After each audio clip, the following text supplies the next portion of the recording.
អភិបាលស្រុកស្ទឹងបានលើកឡើងថាសុខទុក្ខពលរដ្ឋក្នុងមូលដ្ឋានគឺជាសុខទុក្ខរបស់មន្ត្រីផ្ទាល់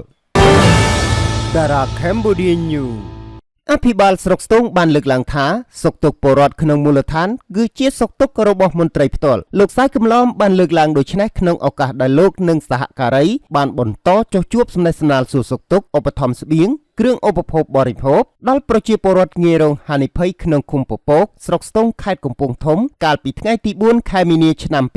2026លោកបានសង្កត់ធ្ងន់ប្រសិនបើប្រជាពលរដ្ឋនៅក្នុងមូលដ្ឋានមានបញ្ហាណាមួយនោះអាជ្ញាធរភូមិឃុំនិងជំនាញពាក់ព័ន្ធត្រូវដុតដៃដុតជើងប្រញាប់ប្រញាល់ជួយឲ្យអស់ពីលទ្ធភាពនិងបន្ទាន់បំផុតដែលជាការរួមសុខទុក្ខជាមួយគ្នារកឲ្យឃើញនៅបញ្ហាព្រមទាំងដំណោះស្រាយដែលមានប្រសិទ្ធភាពបំផុតលើសពីនេះបើពលរដ្ឋក្នុងមូលដ្ឋានរស់នៅប្រកបដោយសុខសុវត្ថិភាពមានសុខុមាលភាពបរិបូរណ៍នេះមន្ត្រីត្រូវខិតខំរួមរស់និងលើកកម្ពស់កិច្ចការនេះឲ្យកាន់តែប្រសើរឡើងថែមទៀតបន្ថែមពីនេះលោកសាយកំឡំបានលើកទឹកចិត្តដល់អាជ្ញាធរឃុំពពកត្រូវខិតខំផ្ដល់សេវាប្រកបដោយតម្លាភាពឆាប់រហ័សជាពិសេសត្រូវពន្លឿននិងធ្វើបច្ចុប្បន្នភាពបានគ្រួសារក្រីក្រនិងហានិភ័យជូនពលរដ្ឋឲ្យបានឆាប់រហ័សអស់ពីលទ្ធភាពតាមដែលអាចធ្វើទៅបានដើម្បីអត្ថប្រយោជន៍ពួកគាត់និងត្រូវពង្រឹងគុណភាពប្រសិទ្ធភាពការងារកាន់តែប្រសើរឡើងថែមទៀតស្របតាមគោលនយោបាយនិងយុទ្ធសាស្ត្ររបស់រាជរដ្ឋាភិបាលអាណត្តិទី7និងក្រោមការដឹកនាំដ៏ប៉ិនប្រសប់របស់សម្ដេចមហាបវរធិបតីហ៊ុនម៉ាណែត